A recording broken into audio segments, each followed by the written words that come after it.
Raid Shadow Legends, we are back at the Doom Tower, floor 69 hard. A lot of people said that they're having difficulty with this. The Siffies in here, the Reviving, we've got Cardinals, and then the Man-Eaters at the end. We brought in people that could either keep it dead with Fnac on the side over here, and then we also brought in a rare that can provoke and put up 100% heal block. Let's run this and talk about it. The rest of the champions you see here are all phenomenal for the Doom Tower. Sylar in a stun set. Sylar the Drake's in a stun set. Bellower in a stun set is amazing. You should definitely have all three of these ready to go for your Doom Tower run, because with a few different champions, with Shamal in there and a few other ones, Inquisitor Shamal, you can pretty much do every floor in the Doom Tower with these people. If you go back and look at my videos, you'll be able to see that. So it's just amazing that these guys are so good. But we do have a provoke. The very two top people with that rare, Sentinel rare, he has a provoke on the A1. The A2 does an AoE, and you can see some heal blocks up there. 100% heal block.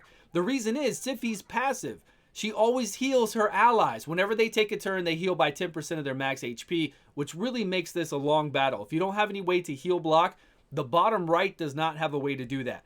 But we do have Fnac. He's in there to try to hit them with his A1, and whatever he kills, he keeps it dead. So we're trying to do that aspect of it. A lot of people enjoy doing that with Fnac. They've leveled him up before for the Ice Golem.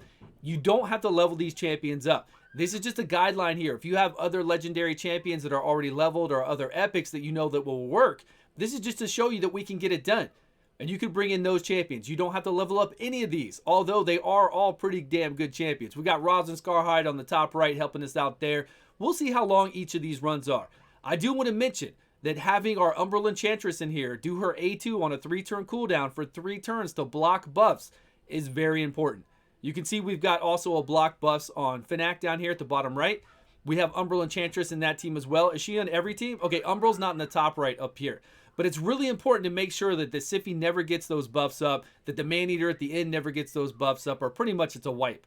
It's a pretty good chance that you're going to wipe from there. You can try to hit auto, try to AoE through it and see what happens. Maybe you'll survive, maybe you won't. You do have Sylar the Drakes here to pick up a few people. I think every once in a while we'll have some bad RNG. Oh, look at the top right. Okay, so we're going to power through this one. Top right, they were able to get it off because we don't have anybody to block those buffs in the top right. Now, that's not always going to happen. Sometimes we're going to get better RNG and we're going to lock everybody out enough. Bellower, use his A1. Try to get that lockout on the A1. Get that stun on the A1. Build him exactly like I'm going to show you at the end of this. A tanky stun Bellower, and he will get you through every wave in the regular dungeons, and he'll get you through all the waves here in the Doom Tower. Doom Tower hard. Along with the Sylar the Drakes in a stun set and Sylar in a stun set. They're just so good. They're so damn good. But Sentinel there, he can put out a provoke on that A1. He just has to crit. So we've got him at a 100% chance to crit. We've got him in a provoke set as well. And we've got him with Fearsome Presence in the defensive tree, which gives us a 5% additional chance to provoke and to stun. So I've got, obviously I have Fearsome Presence on all the people that I have stun sets on.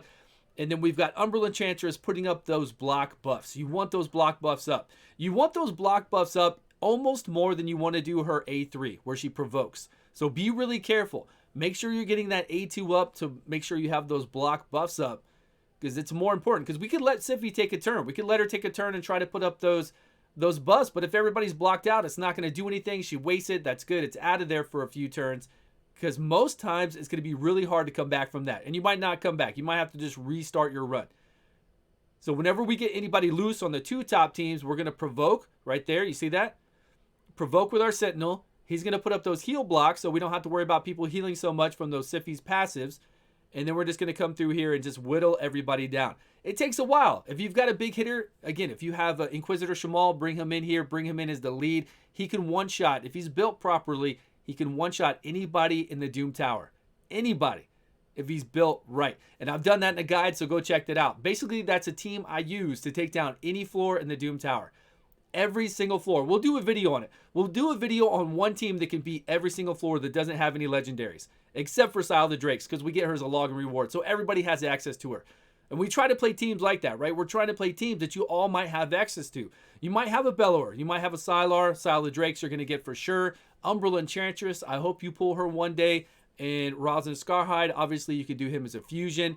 And then the other rare that we're using, Sentinel, I've used Sentinel as well in the Magma Dragon, is it? That we have to provoke.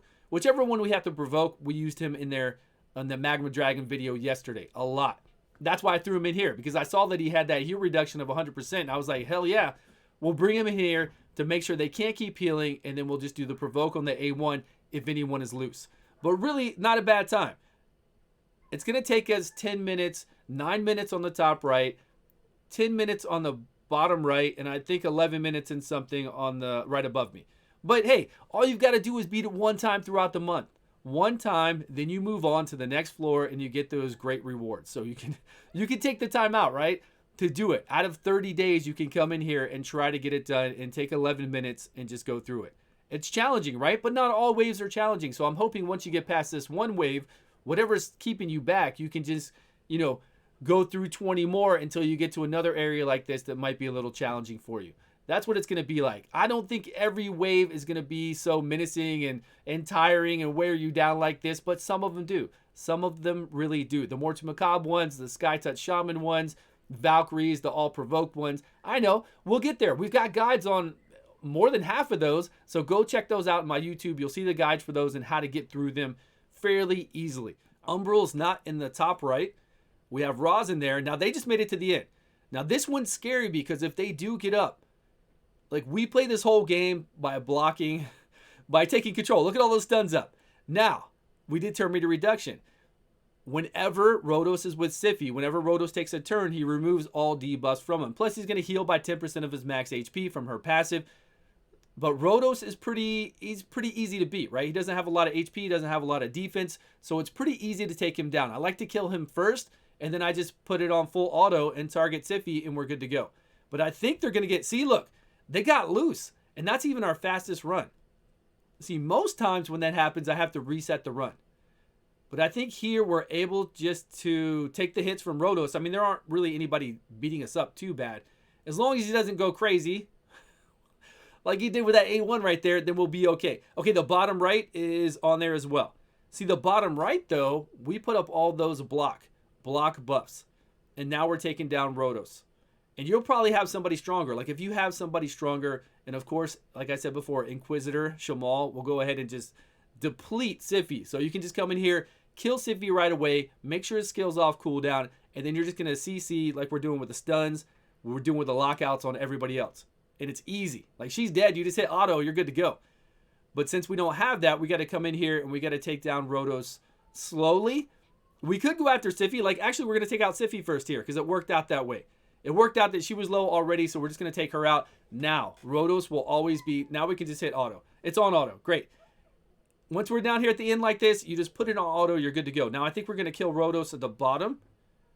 And we don't have to kill him with a heal block, with a block revive. We just have to kill him. Because once we kill him, we just target Siphi and it's done. It's really that easy on this last wave. Same thing on the top one right above me. We're just going through here trying to kill him, but we don't have any damage on this team. We really don't. The team above me doesn't have hardly any damage at all. It's all about control. So we're just trying to whittle him down. Maybe put it on auto and just kind of take him down. Now again, be careful. See how I didn't use her A3? Her A3 was up. But there was really no reason to. Everybody's pretty much taking control of right above me. If I would have used her A3, and I've done it before, I used that A3 and she's locked out from using her A2, which is putting up that block buffs. And block buffs is falling off of everybody. She just put it back up. So you got to be careful. Make sure you have that, because if any of these man-eaters or Siphi gets loose and puts up those block debuffs, increased defense, all the rest, we're done. It's very hard to make it through there. Okay, we provoked that time, and we're slowly getting him down. But he keeps healing every turn, right? Healing and removing all debuffs, so it takes a while, especially for this team. But we're getting there. Again, he doesn't have that much defense, and he's got HP, but he's easy to take down. He's the easiest to take. There he goes crazy. He's going crazy. He's going ham on us. And we're on full auto. We're almost done on the top right. That easy. Boom. Done with that one. All right, now we've got these two. We're just working down. I mean, that's it. You just work on Rodos the whole entire time. If something does go crazy, you revive it back with Sile of the Drakes, and you just keep going to it. I mean, see all these debuffs. It's completely ridiculous, the amount of debuffs we put on everyone with all these teams. It's crazy. And they've got nothing. We've already been on full auto for a while on the bottom right next to me, because we already killed I think we killed the Siphi first on that one, or the Rodos, and then that's it. Full auto. Full auto on the top now. That's it, everyone. I mean, it really, you can get past it as long as you have the gear. That's everybody in the game. There's always going to be a gear check in the Doom Tower or in anything you do. There was a gear check on Dragon 13. There's a gear check on Dragon 20. Anything you do in this game, you always have to have the gear for it. But we're trying to show you the champions you can use without having to go out and get all those amazing legendary champions. If you don't have that great of RNG, right, with pulling these shards, then at least maybe you can bring in these champions. And I know I'm not bringing in all rares and uncommons, but unfortunately the Doom Tower hard is pretty hard. We can't always bring in those uncommons and rares to get the job done. Okay, this one froze down here for some reason. I don't know why, but it froze. Let's just say we beat that one as well. I'm pretty sure you can see that. Down there below us was the Bellower Umberland Chancellor. Oh, it had the Finnack. It had him coming in with his A1 and trying to kill things and keep it dead with a block revive. So these are the teams. I'm going to play the gear, play a little bit of music for you guys. I hope you enjoyed this. Please let us know down below if this helped you at all to get through 69 hard of the Doom Tower. Thank you all so much for watching. Please subscribe if you haven't, and I will see you guys all in a video soon.